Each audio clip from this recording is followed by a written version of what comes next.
Good morning पिला माने माई academy बा मो पाठशाला को तुम मानक स्वागत। आज आम पंचम श्रेणीर साहित्य बही जो बहीर ना अच्छी तुम भाषा महक से बहीर पाठ 11 गंगार कहानी यही विषयटी को आम आज पढ़ा तार प्रश्न उत्तर करदे।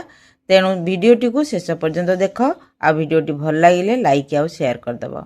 आदि चैनल प्रथम तेज चैनल टी को तुम्हें सब्सक्राइब करदब। तेबे चल पाठ आरंभ। मोर जन्म हिमालय कोଳରେ। मु जेतेबेले जन्म होइथिली बहुत छोट झरणाटीए थिली। उत्तराखंडर उत्तरकाशी जिल्लार गंगोत्री हिमबाहरु बाहरी मु आसी बंगोपसागर रे पड़िछि। मु जे स्थानरु जन्म होइथिली सेई स्थानकु गोमुख बोली कहंती। गोमुखर ठीक तळकु गंगोत्री अवस्थित। सेहीठारे मोर एक विशाल मंदिर रहिछि। एठाकु सारा देशरु तीर्थयात्री माने आसीथांती। राजा भागीरथ मते स्वर्गरु मर्त्य को आनी मोर आउ एक नाम होची भागीरथी। तेबे एई पाराटारे कौन देला आमर भारतर जो नदी गुड़िक अच्छी सबुठारु पवित्र नदी गंगा को बोली मान्यता दिया जाए। आमर प्रत्येकटी पूजा पर्व हो प्रत्येकटी कार्य गंगा जल निश्चित भाव आवश्यक होता है।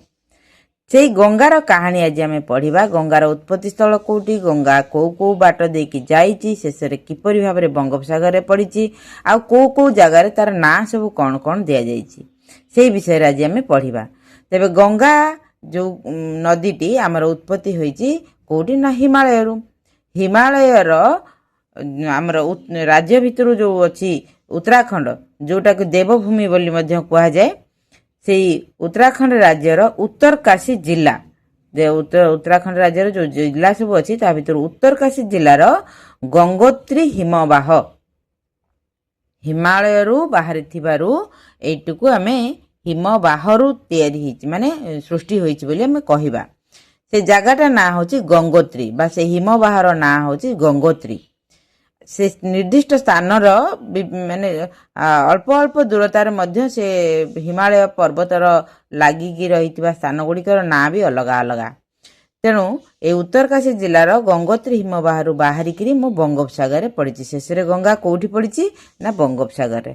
से मु जो स्थानरु जन्म नैथिली कोठी गंगोत्री हिमबाहरु से जगार ना होछि गोमुख।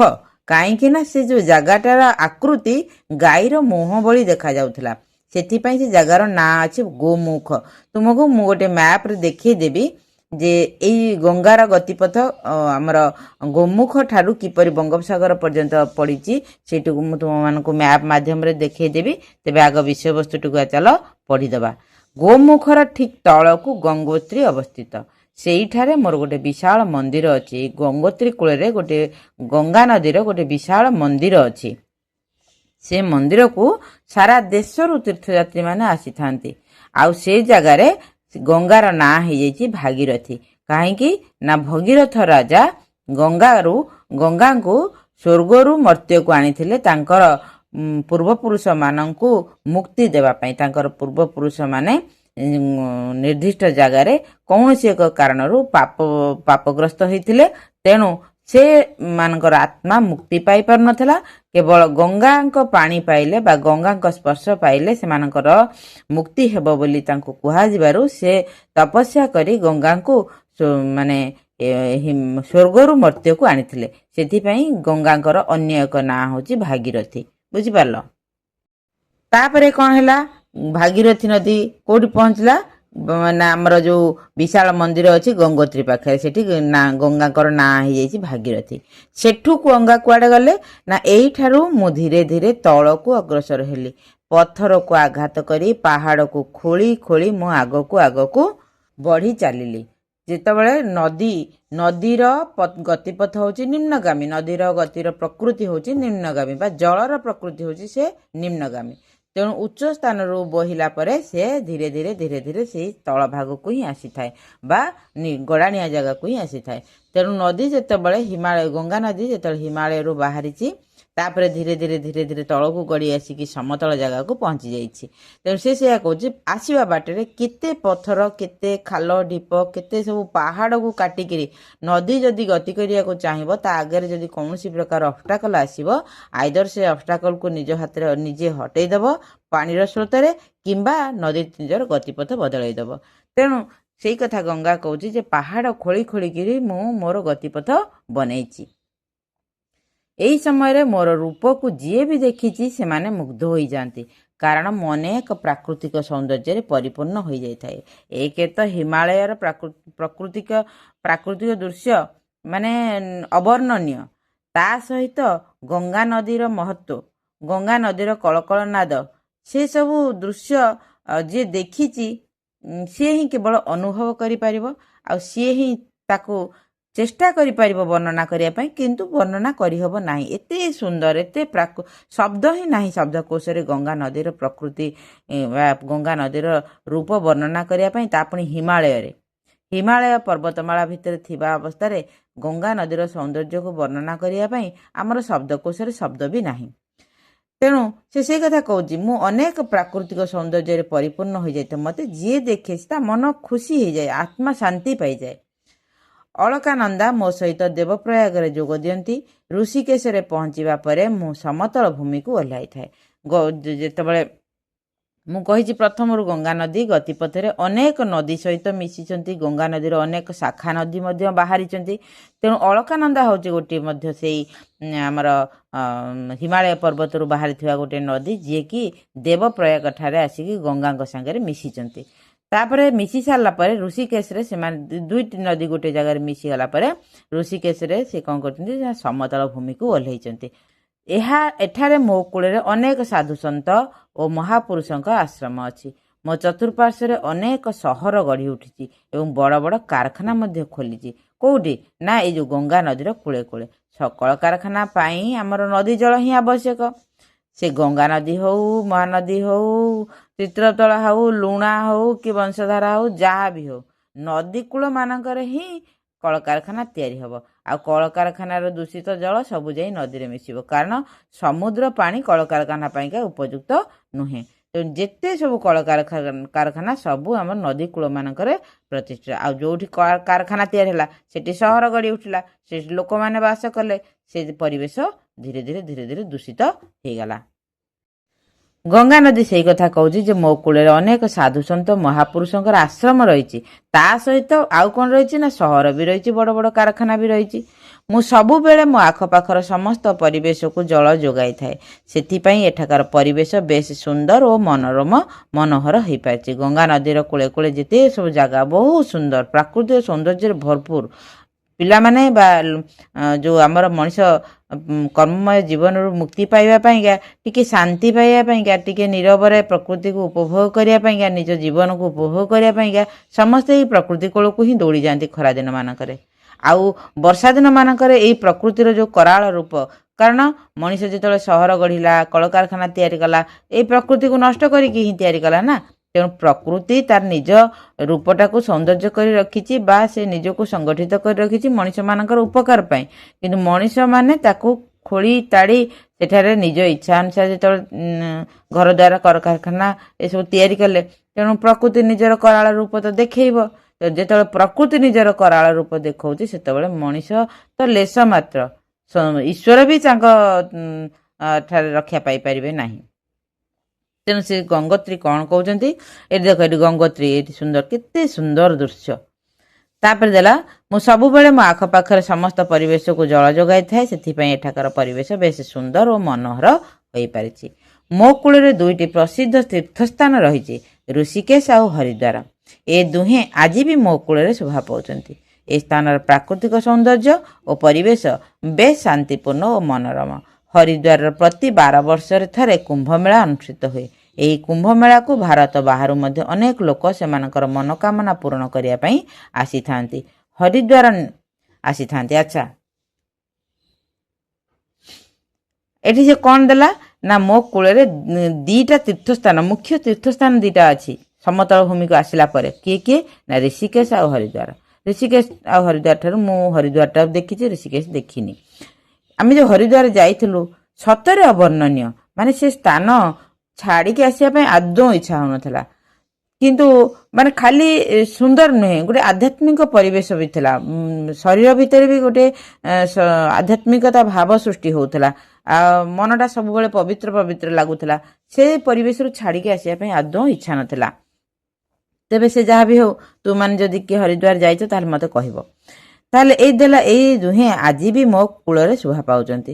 ଆଉ ଏଇ ସବୁ ଜାଗା ପ୍ରାକୃତିକ ସୌନ୍ଦର୍ଯ୍ୟରେ ଭରପୁର। ତାପରେ ସେ ଦେଲା ହରିଦ୍ୱାରରେ କ'ଣ ହୁଏ ନା ପ୍ରତି 12 ବର୍ଷରେ ଥରେ କୁମ୍ଭ ମେଳା ହୁଏ। ଆଉ ଏଇ କୁମ୍ଭ ମେଳାକୁ ଭାରତ ବାହାରୁ ବି ବହୁତ ଲୋକ ଆସନ୍ତି ନିଜର ମନୋକାମନା ପୂର୍ଣ୍ଣ କରିବା ପାଇଁ। ଏଇ କୁମ୍ଭ ମେଳା ସମୟରେ ଯଦି ମୋ ଜଳରେ ବା ଗଙ୍ଗା ଜଳରେ ଯଦି କିଏ ସ୍ନାନ କରେ ବା ବୁଡ଼ ପକାଏ, ସେ ମନରେ ଯାଚିଥିବା ସବୁ ମନସ୍କାମନା ତାର ପୂର୍ଣ୍ଣ ହେଇଯାଇଥାଏ ବୋଲି ବିଶ୍ୱାସ ଅଛି। ସେଥିପାଇଁ ବହୁତ ଲୋକ ଆସନ୍ତି କୁମ୍ଭ ମେଳାରେ ବୁଡ଼ ପକାଇବା ପାଇଁକା। ତାପରେ ଗଙ୍ଗା ନଦୀ କ'ଣ କହୁଛି ନା ହରିଦ୍ୱାର ନିକଟରୁ ଏକ ନାଳ ବାହାରିଛି ଯାହାକୁ ଗଙ୍ଗା ନହର କୁହାଯାଏ। ଏହି ନାଳ ବା କେନାଲ ଉତ୍ତରପ୍ରଦେଶର କାନପୁର ଜିଲ୍ଲାରେ ପହଞ୍ଚି ଲକ୍ଷ ଲକ୍ଷ ଏକର ଜମିକୁ ଜଳସେଚନ କରିଥାଏ। କାନପୁର ଭାରତର ଏକ ଶିଳ୍ପ ସମୃଦ୍ଧ ସହର। ଏଠାରେ କପଡ଼ା, ଚମଡ଼ା ଏବଂ ଲୁହା କାରଖାନା ମାନ ରହିଛି। ଏହି କାରଖାନା ପାଇଁ ମୁଁ ସବୁବେଳେ ଚିନ୍ତିତ, କାରଣ ସେମାନେ ମୋ ଜଳକୁ ପ୍ରଦୂଷିତ କରିଦେଉଛନ୍ତି। ଏଇଠି ଦେଖ ଗଙ୍ଗାର ଦୁଃଖ ବି କହିଲା। ଗଙ୍ଗା ନିଜର ପ୍ରାକୃତିକ ସୌନ୍ଦର୍ଯ୍ୟ କଥା କହିଲା, ସେଥିପାଇଁ ଖୁସି ଅନୁଭବ କଲା, ଲୋକମାନଙ୍କର ଉପକାର କରୁଛି ସେଇ କଥା କହିଲା। ଏଠି ସେ କହୁଛି ଯେ ମୁଁ ଚିନ୍ତିତ, ମୁଁ ଦୁଃଖିତ। କାହିଁକି ନା ହରିଦ୍ୱାର ନିକଟରୁ ଗୋଟେ ନାଳ ଯୋଉଟାକି ଗଙ୍ଗା ନଦୀରୁ ହିଁ ବାହାରିଛି, ସେଇଟା ଉତ୍ତରପ୍ରଦେଶର କାନପୁର ଜିଲ୍ଲା ଦେଇକି ଯାଇଛି। ଉତ୍ତରପ୍ରଦେଶର କାନପୁର ହେଉଛି ଗୋଟେ ମାନେ ଉନ୍ନତ ସହର, ଯୋଉଠିକି ବିଭିନ୍ନ ପ୍ରକାର କଳକାରଖାନା ଅଛି। ସେ ଚମଡ଼ା ହଉ, ଲୁଗା ହଉ, ଲୁହା ହଉ, ସବୁ ପ୍ରକାର କାରଖାନା କାନପୁରରେ ଅଛି। ଏଇ କାରଖାନା ପାଇଁକା ମୋ ନଦୀରୁ ହିଁ ଜଳ ନେଇଥାନ୍ତି। ଆଉ ମୋ ଜଳ ନେଇକି ଯେତେବେଳେ କାରଖାନା ଚଳାନ୍ତି, ପୁଣି କାରଖାନାରୁ ବାହାରୁଥିବା ପ୍ରଦୂଷିତ ଜଳ ବା ବର୍ଜ୍ୟବସ୍ତୁ ସେ ସବୁକୁ ମୋରି ନଦୀକୁ ହିଁ ଛାଡ଼ି ଦିଅନ୍ତି, ଯାହାଫଳରେ ମୋ ଜଳ ଦୂଷିତ ହେଇଯାଏ। ସେଇଟା ମୋର ଗୋଟେ ଚିନ୍ତାର କାରଣ। କାରଣ ମୋ ଜଳ ଯଦି ଦୂଷିତ ହେଇଗଲା, ମୋ କୂଳରେ ବାସ କରୁଥିବା ଲୋକମାନେ ସେ ପାଣିକି ପିଇବେ, ଆଉ ତାଙ୍କର ଦେହ ଖରାପ ହେବ, ସେ ମୃତ୍ୟୁ ମୁଖରେ ପଡ଼ିବେ। ଏସବୁ ମୋ ପାଇଁ ମଧ୍ୟ ଦୁଃଖଦାୟକ ବା କଷ୍ଟଦାୟକ। ମୁଁ ଏସବୁ ଚାହେଁ ନା।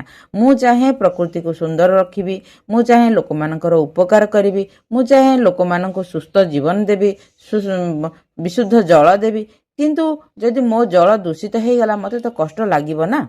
ଗଙ୍ଗା ସେଇ କଥା କହୁଛି ଯେ କାନପୁରର ଏକ ଶିଳ୍ପ ସମୃଦ୍ଧ ସହର। ଏଠାରେ କପଡ଼ା, ଚମଡ଼ା, ଲୁହା କାରଖାନା ରହିଛି।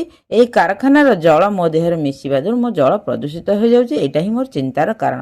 ତାପରେ କ'ଣ ଦେଲା ନା ସେମାନଙ୍କର ଅପରିଷ୍କାର ପାଣି ମୋ ପାଣିରେ ମିଶି ମୋର ସୌନ୍ଦର୍ଯ୍ୟକୁ ନଷ୍ଟ କରିଦେଉଛି, ଯେଉଁ କଥା ମୁଁ ଟିକେ ଆଗରୁ କହୁଥିଲି। ତଥାପି ମୁଁ ଏମାନଙ୍କୁ ବହୁତ ଭଲ ପାଏ, କାରଣ ଏମାନେ ପରା ମୋ କୋଳରେ ଜନ୍ମ ହୋଇଛନ୍ତି। ଦେଖ, ଗଙ୍ଗାକୁ ଆମେ ମାତା ବୋଲି କହିଥାଉ, ଗଙ୍ଗା ମାତା।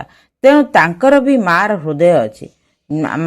ଆମେ ଯେତେ ଯାହା କଷ୍ଟ ହଉ, ଯେତେ ଯାହା ଦୁଃଖ ହଉ ପଛକେ, ପିଲାଟି ତାର ଯଦି ଦୁଷ୍ଟାମି କରୁଛି ବା କଥା ମାନୁନି, ଯାହା ବି କରୁ ପଛେ, କିନ୍ତୁ ମା କେବେ ତା ପିଲାକୁ ଘୃଣା କରିପାରିବନି ବା ମା କେବେ ତା ପିଲାକୁ କଷ୍ଟ ଦେବାକୁ ଚାହିଁବନି ବା ପିଲା କଷ୍ଟରେ ଥିଲେ ମା କେବେ ସୁଖରେ ରହିପାରିବନି। ଠିକ୍ ସେଇଭଳି ଗଙ୍ଗା ନିଜେ ଅନୁଭବ କରୁଛନ୍ତି ଯେ ମୋର ସୌନ୍ଦର୍ଯ୍ୟକୁ ସେମାନେ ନଷ୍ଟ କରିଦେଉଛନ୍ତି, ମୋତେ କଷ୍ଟ ହେଉଛି, କିନ୍ତୁ ତଥାପି ମୁଁ ତାଙ୍କୁ ଭଲ ପାଏ, କାରଣ ସେମାନେ ପୁରା ମୋରି କୂଳରେ ଜନ୍ମ ହୋଇଛନ୍ତି। କାନପୁରରୁ ବାହାରି ମୁଁ ପ୍ରୟାଗରାଜରେ ପହଞ୍ଚିଲା ବେଳକୁ ଯମୁନା ସେଠାରେ ମୋତେ ଅପେକ୍ଷା କରି ରହିଥାଏ। ମୁଁ ଆଉ କିଛି ନ ଭାବି ତା ସହିତ ମିଶିଯାଏ। ଏହି ମହାସଙ୍ଗମରେ ପ୍ରତି 12 ବର୍ଷରେ ଥରେ କୁମ୍ଭମେଳା ଅନୁଷ୍ଠିତ ହୁଏ। ଦେଖ, ଆମେ ପ୍ରୟାଗରାଜ କଥା, ଦେବପ୍ରୟାଗ କଥା କହିଲେ, ଆଉ ପ୍ରୟାଗରାଜ କଥା ଏଠି କୁହାହେଉଛି। ଏଠି କହୁଛନ୍ତି କାନପୁରରୁ ମୁଁ ଯେତେବେଳେ ବାହାରୁଛି, ପ୍ରୟାଗରାଜରେ ଯମୁନା ନଦୀ ସହିତ ମିଶି ଯାଇଛି। ଯମୁନା ମୋତେ ଅପେକ୍ଷା କରି ରହିଥାଏ, ମୁଁ ତା ସହିତ ମିଶି ଯାଇଛି।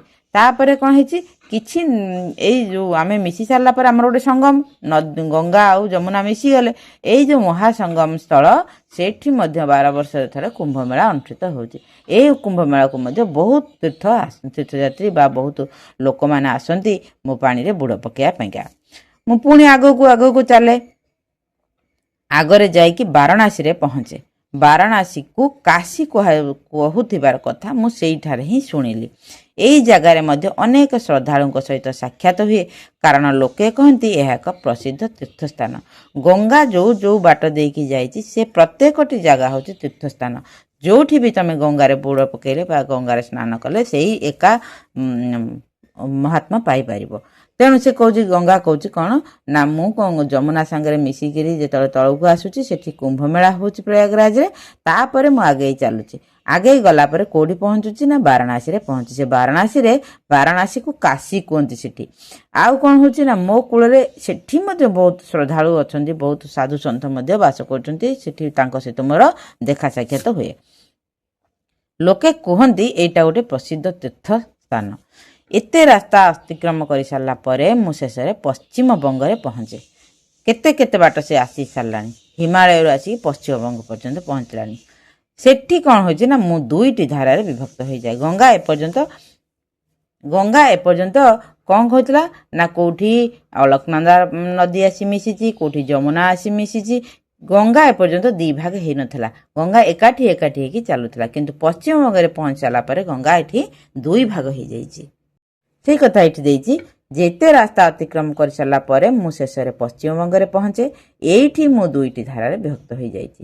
ଗୋଟିଏ ଧାରା ବାଂଲାଦେଶ ଆଡ଼କୁ ଯାଇଛି, ଆଉ ଗୋଟିଏ ଧାରା କୋଲକାତା ଆଡ଼କୁ ଯାଇଛି। ବାଂଲାଦେଶରେ ମୋତେ ପଦ୍ମା ବୋଲି କହୁଥିଲା ବେଳେ କଲିକତାରେ ହୁଗୁଳି ବୋଲି କୁହନ୍ତି। ଶେଷରେ ମୁଁ ସୁନ୍ଦରବନ ଠାରେ ବଙ୍ଗୋପସାଗରରେ ମିଶି ଯାଇଛି। ତାହେଲେ କ'ଣ ହେଲା, ଆମର ଗଙ୍ଗା ହିମାଳୟରୁ ବୋହିକି ଆସିକି ପଶ୍ଚିମବଙ୍ଗରେ ପହଞ୍ଚିଛି। ଯେତେବେଳେ ପଶ୍ଚିମବଙ୍ଗରେ 2 ଭାଗ ହେଇଯାଇଛି। ଗୋଟିଏ ଭାଗ ଯାଇଛି ତାର, ଗୋଟିଏ ଧାରା ଯାଇଛି ତାର ବାଂଲାଦେଶ ଆଡ଼କୁ, ଗୋଟିଏ ଧାରା ଯାଇଛି କୋଲକାତା ଆଡ଼କୁ। ତେଣୁ କୋଲକାତାକୁ ଯେଉଁ ଧାରାଟା ଯାଇଛି ସେଠି ତାକୁ ହୁଗୁଳି ବୋଲି ନାଁ ଦିଆଯାଇଛି, ଆଉ ବାଂଲାଦେଶରେ ଗଙ୍ଗାର ନାଁ ହେଇଛି ପଦ୍ମା।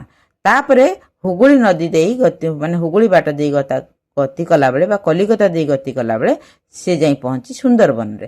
ସୁନ୍ଦରବନ ଠାରେ କ'ଣ ହେଇଛି ନା ପଶ୍ଚିମବଙ୍ଗ ଏଇ ଯେଉଁ ବଙ୍ଗୋପସାଗରରେ ସେ ମିଶି ଯାଇଛି। ସୁନ୍ଦରବନ ଠାରେ କ'ଣ ହେଇଛି ନା ଶେଷରେ ବଙ୍ଗୋପସାଗରରେ ଗଙ୍ଗା ମିଶି ଯାଇଛି। ପବିତ୍ର ଗଙ୍ଗା ନଦୀ ଆମର ବଙ୍ଗୋପସାଗରର ଲୁଣି ପାଣିରେ ମିଶି ଯାଇଛି ସୁନ୍ଦରବନ ଠାରେ। ତାପରେ ଏଠି କ'ଣ ଦେଲା ନା ମୋତେ ଭାରତବାସୀ ଏକ ପବିତ୍ର ନଦୀ ଭାବରେ ସ୍ୱୀକାର କରନ୍ତି। ଗଙ୍ଗୋତ୍ରୀରୁ ବାହାରିଲା ବେଳେ ମୋର ରୂପ ଏଟା ରୂପ ନୁହେଁ, ରୂପା ପରି ଝଲସୁଥିବା ଜଳ କାଶୀ ପାଖରେ ପହଞ୍ଚିଲା ବେଳକୁ ମାଟିଆ ରଙ୍ଗ ହୋଇଯାଇଥାଏ। ଏଥିସହିତ କଳକାରଖାନା ଓ ସହରମାନଙ୍କର ଆବର୍ଜନା ଓ ଦୂଷିତ ଜଳ ମୋତେ ଅପରିଷ୍କାର କରିଦେଉଛି। ଗଙ୍ଗା କ'ଣ କହୁଛି ଯେ ମୁଁ ଭାରତବାସୀଙ୍କ ପାଇଁକା ଏକ ପବିତ୍ର ନଦୀ, କିନ୍ତୁ ମୁଁ ଯେତେବେଳେ ଗୋମୁଖ ଠାରୁ ବାହାରିଥିଲି ବା ଗଙ୍ଗୋତ୍ରୀରୁ ବାହାରିଥିଲି ସେତେବେଳେ ମୋର ଚେହେରା ଥିଲା ରୂପା ଭଳି। ରୂପା ଭଳି କାହିଁ କୁହାଉଛି, ଏକଦମ ପରିଷ୍କାର, ଟ୍ରାନ୍ସପେରେଣ୍ଟ, ପୁରା ଧଳା କାଚ ପରିକା ବା ରୂପା ପରିକା। ରୂପା ଯେମିତି ଆମର ଚିକଚିକଟାରେ ପୁରା ଧଳା ଦେଖାଯାଏ ସେଇଭଳି ପାଣି ଥିଲା ତାର। କିନ୍ତୁ ସେ ଯେତେବେଳେ କାଶୀ ପାଖରେ, କାଶୀ ମାନେ ବାରାଣାସୀରେ ପହଞ୍ଚୁଛି ସେତେବେଳକୁ ତା ପାଣି ମାଟିଆ ହେଇଯାଇଛି। କାହିଁକି ନା ସେ ଯେଉଁ ବାଟ ଦେଇକି ଆସିଛି ସେ ବାଟରେ ତାର ବିଭିନ୍ନ ପ୍ରକାର କଳକାରଖାନାର ଜଳ ଆସି ତା ସହିତ ମିଶିଛି ସମତଳ ଜାଗାରେ। ତେଣୁ ଗଙ୍ଗା ନଦୀର ପାଣି ମାଟିଆ ହେଇଯାଇଛି। ସେଇ କଥା ସେ କହୁଛି, ଏଥିସହିତ କଳକାରଖାନା ସହରମାନଙ୍କର ଆବର୍ଜନା ଦୂଷିତ ଜଳ ମୋତେ ଅପରିଷ୍କାର କରିଦେଉଛି। ହେଲେ ଖୁସିର କଥା ଯେ ଏବେ ଲୋକମାନେ ମୋ ପ୍ରତି ଧ୍ୟାନ ଦେଲେଣି। ମୋର ଜଳକୁ ବିଶୁଦ୍ଧ କରିବାକୁ ଉଦ୍ୟମ ଆରମ୍ଭ ହୋଇଗଲାଣି। ଗଙ୍ଗୋତ୍ରୀରୁ ବାହାରିଲା ବେଳେ ମୋର ଜଳ ଯେପରି ସ୍ୱଚ୍ଛ ଓ ନିର୍ମଳ ଥିଲା, ସେହିପରି ମୋର ଜଳ କେବେ ସ୍ୱଚ୍ଛ ଓ ନିର୍ମଳ ହେବ ମୁଁ ସେଇ ଦିନକୁ ଅପେକ୍ଷା କରି ରହିଛି। ଗଙ୍ଗାର ଏଠି ଦୁଃଖ ବି ଆଉ ତାର ଭବିଷ୍ୟତ ଚିନ୍ତା ମଧ୍ୟ ଏଠି ପ୍ରକାଶ କରିଛି ଯେ ମୁଁ ବାହାରିଥିଲି ପରିଷ୍କାର ଜଳ ହେଇକି, ରୂପା ଭଳି ପରିଷ୍କାର ଜଳ ହେଇକି, ଏବେ ମୋର ଜଳ ମାଟିଆ ହେଇଯାଇଛି। କିନ୍ତୁ ଖୁସିର କଥା ହେଉଛି ଲୋକମାନେ ସଚେତନ ହେଲେଣି, ଗଙ୍ଗା ଜଳକୁ ବା ମୋ ଜଳକୁ ପରିଷ୍କାର କରିବା ପାଇଁକା ଚେଷ୍ଟା କରୁଛନ୍ତି। ତେଣୁ ଯଦି ସେମାନେ ପରିଷ୍କାର ମୋ ଜଳକୁ କରିଦିଅନ୍ତି, ମୁଁ ସେଇ ଦିନକୁ ଅପେକ୍ଷା କରିଛି। କେଉଁ ଦିନ ମୁଁ ଯେଉଁ ଗଙ୍ଗୋତ୍ରୀରୁ ବାହାରିଲା ବେଳେ ମୋ ରୂପ ଯେମିତି ଥିଲା ମୁଁ ସେଇ ରୂପଟାକୁ ଅପେକ୍ଷା କରି ରହିଛି। କେବେ ଏଇଟା ସମ୍ଭବ ହେବ କେଜାଣି, ସେଦିନକୁ କିନ୍ତୁ ମୁଁ ଅପେକ୍ଷା କରି ରହିଛି। ମୋର ଭରସା ଅଛି ଲୋକମାନେ ମୋ ଜଳକୁ ପରିଷ୍କାର କରିବେ। ମୋ ଜଳକୁ ପରିଷ୍କାର କଲେ ସେଇମାନେ ହିଁ ସୁସ୍ଥ ଜୀବନଯାପନ କରିବେ। ବୁଝିପାରିଲ, ବହୁତ ସୁନ୍ଦର କଥାଟେ। ଗଙ୍ଗା ବିଷୟରେ ବହୁତ କିଛି କଥା କହିଲି। ତେବେ ଏବେ ଚାଲ ଗଙ୍ଗାର ମ୍ୟାପ୍ଟାକୁ ମୁଁ ତୁମମାନଙ୍କୁ ଦେଖେଇ ଦେଉଛି। କେଉଁଠୁ ବାହାରିଛି, କେମିତି ଯାଇଛି, ତାର ମାନଚିତ୍ରରେ ତୁମମାନଙ୍କୁ ଦେଖେଇ ଦେଉଛି। ସେଇଟାକୁ ତୁମମାନେ ଦେଖିଲେ ଆପେ ଆପେ ବୁଝିଯିବ ଆଉ ସେଇଟା ମନେ ରହିଯିବ। ଆଚ୍ଛା ପିଲାମାନେ ତୁମାନେ ଦେଖିପାରୁଛ ଏ ମ୍ୟାପ୍ରେ ଗୋମୁଖ ବୋଲି ଗୋଟେ ଜାଗା ରହିଛି। ହିମାଳୟର ଯେଉଁ ହିମବାହରୁ ସୃଷ୍ଟି ହେଇଥିବା ଗୋଟେ ସ୍ଥାନ ଦେଖ ଗୋମୁଖ, ସେଇଠୁ ହିଁ ଗଙ୍ଗାର ଉତ୍ପତ୍ତି ସ୍ଥଳ। ବୁଝିପାରୁଛ, ସେ ଗଙ୍ଗାର ଉତ୍ପତ୍ତି ସ୍ଥଳ ସେଇଠୁ ହେଇଛି। ଆଉ ଗୋଟିଏ ହେଉଛି ଗଙ୍ଗା କିଛି ବାଟ ଆସିଲା ପରେ ତାର ନାଁ ହେଲା ଭାଗୀରଥୀ। ତାପରେ ପୁଣି କିଛି ବାଟ ଆସିଲା ପରେ ଦେଖ ଅଳକାନନ୍ଦା ରିଭର ଅଛି, ସେଇଠି ମଧ୍ୟ ଆସିକି ଗଙ୍ଗା ସହିତ ମିଶି ଯାଇଛି। କେଉଁଠି? ଦେବପ୍ରୟାଗରେ। ସେ ସ୍ପେଲିଂ ଗୁଡ଼ାକ ବି ତୁମାନେ ଦେଖିପାରୁଥିବ। ଗଙ୍ଗା ଭାଗୀରଥୀ ନାଁରେ ପରିଣତ ହେଲା ପରେ ଅଳକନନ୍ଦା ଆସି ମିଶିଛି ଦେବପ୍ରୟାଗଠାରେ। ତାପରେ ଗଙ୍ଗା ଆସିଛି ସମତଳ ଭୂମିକି। କେଉଁଠି? ଋଷିକେଶ ଆଉ ହରିଦ୍ୱାର। ଦେଖିପାରୁଛ ନା? ତାପରେ ଦେଖ ଋଷିକେଶ ଆଉ ହରିଦ୍ୱାର ଦେଇକି ଗଙ୍ଗା ବହି ଆସିଛି। ଦେଖ ରାମ ଗଙ୍ଗା ଲେଖା ହେଇଛି, ଆଉ ସାଇଡ଼୍ରେ ଯମୁନା ମଧ୍ୟ ଲେଖା ହେଇଛି। ସେଠି ଯମୁନା ଗଙ୍ଗା ସହିତ ମିଶିନି। ଯମୁନା ଆସି କେଉଁଠି ମିଶିବ ନା କାନପୁରରେ ଯମୁନା ଗଙ୍ଗା ସହିତ ମିଶିବ। ଦେଖ କାନପୁରରେ ଯମୁନା ସେ ଗଙ୍ଗା ସହିତ ମିଶିଲା ପରେ ପ୍ରୟାଗରାଜ ଦେଖିପାରୁଛ ଲେଖା ହେଇଛି। ସେ ପ୍ରୟାଗରାଜ ପାଖରେ କୁମ୍ଭମେଳା ହୁଏ 12 ବର୍ଷରେ ଥରେ। ତାପରେ ଗଙ୍ଗା ବାରାଣାସୀ, ପାଟନା, ଦେଖ ଆହୁରି ସବୁ ଛୋଟ ଛୋଟ ନଦୀ ଆସିକି ଗଙ୍ଗା ସହିତ ମିଶିଛି। କୋଶି, କ'ଣ ସେଟା ଗଣ୍ଡକ ଆଉ ମହାନନ୍ଦା, ଏସବୁ ନଦୀ ସବୁ ଛୋଟ ଛୋଟ ନଦୀ ଆସିକି ମଧ୍ୟ ଗଙ୍ଗା ସହିତ ମିଶିଛି। ତାପରେ ଦେଖ ଗଙ୍ଗା ବାଘଲପୁର ଦେଇକିରି ଆସିକିରି ବାଂଲାଦେଶ ବା ପଶ୍ଚିମବଙ୍ଗରେ ଯେତେବେଳେ ପ୍ରବେଶ କରିଛି ସେତେବେଳେ 2 ଭାଗ ହେଇଯାଇଛି। ଗୋଟିଏ ଯାଇଛି ବାଂଲାଦେଶକୁ, ଗୋଟିଏ ଆସିଛି କଲିକତାକୁ। ଦେଖ ପଦ୍ମା ହେଇଛି ନା ବାଂଲାଦେଶରେ, ହୁଗୁଳି ହେଇଛି କେଉଁଠି ନା କଲିକତାରେ। ଦେଖିପାରୁଛ? ତାପରେ ଦେଖ କଲିକତା ଦେଇକି ଆସିଲା ବେଳେ ଶେଷରେ ଆସିକି ସୁନ୍ଦରବନଠାରେ ବଙ୍ଗୋପସାଗରରେ ମିଶିଛି। ବଙ୍ଗୋପସାଗରର ନୀଳ ଜଳରାଶି ସହିତ ଲୁଣି ପାଣି ସହିତ ଗଙ୍ଗାର ପବିତ୍ର ଜଳ, ମିଠା ଜଳ ଆସିକି ମିଶିଯାଇଛି। ଦେଖିପାରୁଛ? ତେବେ ଗଙ୍ଗାର ଉତ୍ପତ୍ତି ସ୍ଥଳ ଗୋମୁଖଠାରୁ ବଙ୍ଗୋପସାଗର ପର୍ଯ୍ୟନ୍ତ ଯେଉଁ ଗତିପଥଟିକୁ ତୁମମାନଙ୍କୁ ମୁଁ ଏଇ ଛୋଟ ମ୍ୟାପ୍ରେ ଦେଖାଇବାକୁ ଚେଷ୍ଟା କରିଛି। ଆଶା କରୁଛି ଟିକେ ବୁଝିପାରିଥିବ ବୋଲି। ଯଦି ତୁମମାନେ ଚାହିଁବ ତାହେଲେ ଗୁଗୁଲରୁ ସର୍ଚ୍ଚ କରି ମଧ୍ୟ ଏଇ ମ୍ୟାପ୍ଟିକୁ ପାଇବ, ଆଉ ତୁମମାନେ ଦେଖିପାରିବ। ବୁଝିପାରିଲ? ଆଚ୍ଛା, এই বিষয়টি আমার সরিগলা। ତୁମମାନେ এই ବିଷୟରେ ଗଙ୍ଗା ବିଷୟରେ ବହୁତ କିଛି କଥା ଜାଣିଲ। ତାର ଉତ୍ପତ୍ତି ସ୍ଥଳ, ତାର ସଙ୍ଗମ ସ୍ଥଳ, ଆଉ ତାର ଗତିପଥ, ତାର ପ୍ରାକୃତିକ ସୌନ୍ଦର୍ଯ୍ୟ, ଏଇସବୁ ବିଷୟରେ ତୁମମାନେ ଜାଣିଲ। ଏବେ ଚାଲ ତାର ପ୍ରଶ୍ନ ଉତ୍ତର କରିଦେବା। এই ବିଷୟବସ୍ତୁରେ କ'ଣ ପ୍ରଶ୍ନ ଉତ୍ତର ଅଛି ଦେଖିଦେବା, ତାକୁ ମଧ୍ୟ କରିଦେବା। ଦେଖ ଏଠି କ'ଣ ଲେଖା ହେଇଛି? ଆସ କଥା ହେବା। ନିମ୍ନରେ ଦିଆଯାଇଥିବା ଚିତ୍ରଗୁଡ଼ିକୁ ଦେଖ ଏବଂ ଏଥିରେ ଦିଆଯାଇଥିବା ଜଳର ଉତ୍ସଗୁଡ଼ିକର ନାମ ଲେଖ। ଏଇଠି ତୁମମାନେ କ'ଣ ଏଇଟା ଦେଖିପାରୁଛ? ଏଇଟା ହେଉଛି ନଦୀ, ଏଇଟା ହେଲା ଝରଣା, ଆଉ ଏଇଟା ମଧ୍ୟ ନଦୀ, ଆଉ ଏଇଟା ହେଲା କୂଅ। ଏଇଟା ବର୍ଷା ଜଳ ବି ପଡ଼ୁଛି ଆକାଶରୁ, ଆଉ ଏଇଟା ନଳକୂଅ, ଆଉ ଏଇଟା ହେଲା ପୋଖରୀ। ବୁଝିପାରୁଛ? ତାପରେ ହେଲା ତୁମ ଅଞ୍ଚଳରେ ପ୍ରବାହିତ ହେଉଥିବା ନଦୀ ଗୁଡ଼ିକର ନାମ ଲେଖ। ପ୍ରବାହିତ ନଦୀଠାରୁ ଆମେ କି କି ଉପକାର ପାଉ କୁହ। ତୁମେ ଯେଉଁ ଅଞ୍ଚଳରେ ରହୁଛ ସେଇ ଅଞ୍ଚଳ ଦେଇ କେଉଁ ନଦୀ ଯାଇଛି ଆଉ ସେ ନଦୀର ନାଁ ଲେଖିବ। ସେ ନଦୀ ଯୋଗୁଁ ତୁମର କ'ଣ କ'ଣ ଉପକାର ହେଉଛି ସେ ବିଷୟରେ ଲେଖିବ। ତୁମ ଘରକୁ ପାଣି କେଉଁଠାରୁ ଆସେ? ତୁମେ କହିବ ଟ୍ୟାପ୍ରୁ ଆସେ, କିନ୍ତୁ ଟ୍ୟାପ୍କୁ ପାଣି କେଉଁଠୁ ଆସେ? ସାଧାରଣତଃ ମାଟି ତଳୁ ଆସିବ, ନଚେତ୍ ନଦୀ ଜଳ ହିଁ ସପ୍ଲାଏ ପାଣି ହେଇକି ଆମ ଘରକୁ ଆସୁଛି। ତ ତୁମର କେଉଁ ପ୍ରକାର ପାଣି ତୁମେ ବ୍ୟବହାର କରୁଛ ସେଇଟା ତୁମମାନେ କହିବ ଏଠି ବା ଲେଖିବ। ତୁମ ଅଞ୍ଚଳରେ ଥିବା ଝରଣା, ପୋଖରୀ, ନଦୀ ଜଳକୁ ପ୍ରଦୂଷିତ ହେବାରୁ ରକ୍ଷା କରିବା ପାଇଁ କିମ୍ବା କିପରି ରକ୍ଷା କରିପାରିବ ଶ୍ରେଣୀରେ ଏ ବିଷୟରେ ଆଲୋଚନା କର। ତେଣୁ ନଦୀ, ପୋଖରୀ ଜଳକୁ ଅପରିଷ୍କାର କରିବା ନାହିଁ, ସେଥିରେ ପ୍ଲାଷ୍ଟିକ୍ ଜିନିଷ ପକାଇବା ନାହିଁ, ଆଉ ଅଳିଆ ଆବର୍ଜନା ପକାଇବା ନାହିଁ, ଦଳ ହେଲେ ତାକୁ ପରିଷ୍କାର କରିବା। ଏହିସବୁ ଛୋଟ ଛୋଟ କାମ କଲେ ଆମେ ଜଳକୁ ପ୍ରଦୂଷଣ ମୁକ୍ତ କରିପାରିବା ଆଉ ଆମର ବ୍ୟବହାର ଉପଯୋଗୀ କରିପାରିବା। ତାହେଲେ ପରବର୍ତ୍ତୀ ପେଜରେ କ'ଣ ଅଛି ଦେଖିଦେବା। ପରବର୍ତ୍ତୀ ପେଜରେ ଅଛି ପାଠରୁ ନିମ୍ନରେ କେତେକ ପ୍ରଶ୍ନ ଓ ଉତ୍ତର ଦିଆଯାଇଛି। ଠିକ୍ ଉତ୍ତରଟି ପାଖରେ ଠିକ୍ ଚିହ୍ନ ଦେବା। ମୁଁ ହିମାଳୟ କୋଳରେ ଜନ୍ମ ହୋଇଥିଲି। ଏହି ବାକ୍ୟରେ ମୁଁ ଶବ୍ଦଟି କାହାକୁ ବୁଝାଇଛି? ଗଙ୍ଗା ନଦୀ। ତେଣୁ ଗଙ୍ଗା ନଦୀଟା ଡବଲ ଆଇରେ ଅଛି, ଏଠି ଆମେ ଠିକ୍ ଚିହ୍ନ ମାରିବା। କିନ୍ତୁ ମୁଁ ଏବେ ଖୁସି ଯେ ଲୋକମାନେ ଏଥିରେ ଧ୍ୟାନ ଦେଉଛନ୍ତି। ଏଠାରେ କେଉଁଥିରେ ଧ୍ୟାନ ଦେବା କଥା କୁହାଯାଇଛି? ଗଙ୍ଗାର ପବିତ୍ରତା ଆଡ଼କୁ, ଗଙ୍ଗାର ଉଜ୍ଜଳ ରଙ୍ଗ ଆଡ଼କୁ, ଗଙ୍ଗା ଜଳର ଶୁଦ୍ଧତା ଦିଗରେ, ଗଙ୍ଗା ନଦୀର ସ୍ରୋତ ଆଡ଼କୁ। ଗଙ୍ଗା ଜଳର ଶୁଦ୍ଧତା ଦିଗରେ ଟ୍ରିପଲ୍ ଆଇଟା ହେବ, ତେଣୁ ତୁମେ ଏଠି ଠିକ୍ ଚିହ୍ନ ମାରିବ। ତାପରେ ଅଛି ନିମ୍ନଲିଖିତ ପ୍ରଶ୍ନ ଗୁଡ଼ିକର ଉତ୍ତର ତୁମ ଖାତାରେ ଲେଖ। ଯାହା ହଉ ପୁରୁଣା ବହି ଭଳିଆ ଏତେ ପାଠ ପଢ଼ି ସାରିଲା ପରେ ଏଇଭଳି ଗୋଟେ ପ୍ରଶ୍ନ ଆମେ ପାଇଲେ। ନିମ୍ନଲିଖିତ ପ୍ରଶ୍ନ ଗୁଡ଼ିକର ଉତ୍ତର ତୁମ ଖାତାରେ ଲେଖ। ତାପରେ ଦେଇଛି କ'ଣ ପ୍ରଶ୍ନ ଗୁଡ଼ିକ? ଗଙ୍ଗା ନଦୀ କୂଳରେ ଅବସ୍ଥିତ ସହର ଗୁଡ଼ିକର ନାମ ଲେଖ। ଗଙ୍ଗା ନଦୀ କୂଳରେ ଗଢ଼ି ଉଠିଥିବା ଶିଳ୍ପ ସହର ଦ୍ୱାରା ଗଙ୍ଗା ନଦୀର କ'ଣ କ୍ଷତି ହେଉଛି? କୁମ୍ଭମେଳା କେବେ ଓ କେଉଁଠି ଅନୁଷ୍ଠିତ ହୁଏ? ଗଙ୍ଗୋତ୍ରୀରୁ ବାହାରିଲା ବେଳକୁ ମୋର ଶରୀର ରୂପା ଭଳି ଉଜ୍ଜଳ ଦେଖାଯାଉଥାଏ, କିନ୍ତୁ ମୁଁ ଦୁଃଖିତ। କାଶୀରେ ପହଞ୍ଚୁ ପହଞ୍ଚୁ ମୋର ଚମକୁଥିବା ଶରୀର ମଳିନ ହୋଇଯାଏ। ଏଠାରେ ରୂପା ଭଳି ଉଜ୍ଜଳ ଦେଖାଯିବାର ଅର୍ଥ କ'ଣ? କାଶୀରେ ପହଞ୍ଚୁ ପହଞ୍ଚୁ ଗଙ୍ଗାର ଶରୀର କାହିଁକି ମଳିନ ହୋଇଯାଏ? ଏଇ 4ଟା ପ୍ରଶ୍ନର ଉତ୍ତର ମୁଁ ଲେଖିଦେଉଛି, ତାପରେ ତୁମମାନଙ୍କୁ ପଢ଼େଇଦେବି। ତୁମମାନେ ତାକୁ ପଢ଼ିବ ଆଉ ଖାତାରେ ଲେଖିନେବ। ବୁଝିପାରିଲ? କର ପ୍ରଶ୍ନ ଅଛି, ଗଙ୍ଗା ନଦୀ କୂଳରେ ଅବସ୍ଥିତ ସହରଗୁଡ଼ିକର ନାମ ଲେଖ। ଉତ୍ତର କ'ଣ ହେବ ନା ଗଙ୍ଗା ନଦୀ କୂଳରେ ହରିଦ୍ୱାର, କାନପୁର, ଆହ୍ଲାବାଦ, ବାରାଣାସୀ ଏବଂ ପାଟନା ଭଳି ପ୍ରମୁଖ ସହରଗୁଡ଼ିକ ଅବସ୍ଥିତ। ଖର ପ୍ରଶ୍ନ ଅଛି, ଗଙ୍ଗା ନଦୀ କୂଳରେ ଗଢ଼ି ଉଠିଥିବା ଶିଳ୍ପ ସହର ଦ୍ୱାରା ଗଙ୍ଗା ନଦୀର କ'ଣ କ୍ଷତି ହେଉଛି? ଶିଳ୍ପ ସହରଗୁଡ଼ିକରେ ଥିବା ବିଭିନ୍ନ କାରଖାନାରୁ ବାହାରୁଥିବା ବିଷାକ୍ତ କେମିକାଲ ଏବଂ ଦୂଷିତ ମଇଳା ପାଣି ଗଙ୍ଗା ନଦୀରେ ମିଶିବା ନଦୀର ପବିତ୍ର ଜଳ ଅତ୍ୟନ୍ତ ପ୍ରଦୂଷିତ ହେଉଛି ଏବଂ ଜଳଚର ଜୀବମାନଙ୍କର ବହୁତ କ୍ଷତି ହେଉଛି। ଗରେ ପ୍ରଶ୍ନ ଅଛି, କୁମ୍ଭମେଳା କେବେ ଓ କେଉଁଠି ଅନୁଷ୍ଠିତ ହୁଏ? କୁମ୍ଭମେଳା ପ୍ରତି 12 ବର୍ଷରେ ଥରେ ଭାରତର 4ଟି ପବିତ୍ର ସ୍ଥାନ ହରିଦ୍ୱାର, ପ୍ରୟାଗରାଜ, ଉଜ୍ଜୈନ ଏବଂ ନାସିକ ଠାରେ ଅନୁଷ୍ଠିତ ହୋଇଥାଏ। ଘର ଆଇରେ ଅଛି, ଏଠାରେ ରୂପା ଭଳି ଉଜ୍ଜଳ ଦେଖାଯିବାର ଅର୍ଥ କ'ଣ? ଏଠାରେ ଅର୍ଥ ହେଉଛି ଉତ୍ପତ୍ତି ସ୍ଥଳ ଗଙ୍ଗୋତ୍ରୀ ନିକଟରେ ଗଙ୍ଗା ନଦୀର ଜଳ ଅତ୍ୟନ୍ତ ସ୍ୱଚ୍ଛ, ନିର୍ମଳ, ପବିତ୍ର ଏବଂ ରୂପା ଭଳି ଚମକଦାର ଥାଏ। ଘ ଡବଲ ଆଇରେ ଅଛି, କାଶୀରେ ପହଞ୍ଚୁ ପହଞ୍ଚୁ ଗଙ୍ଗାର ଶରୀର କାହିଁକି ମଳିନ ହୋଇଯାଏ? ନା ଗଙ୍ଗା ନଦୀ ବିଭିନ୍ନ ବଡ଼ ବଡ଼ ସହର ଓ ଶିଳ୍ପାଞ୍ଚଳ ଦେଇ ପ୍ରବାହିତ ହେବା ସମୟରେ ସହରର ଆବର୍ଜନା ଓ କାରଖାନାର ମଇଳା ପାଣି ଏଥିରେ ମିଶିଯାଏ, ଯାହାଫଳରେ କାଶୀ ପହଞ୍ଚିଲା ବେଳକୁ ଏହାର ଜଳ ଦୂଷିତ ବା ମଳିନ ହୋଇଯାଏ। ତାପରେ 3 ନମ୍ବର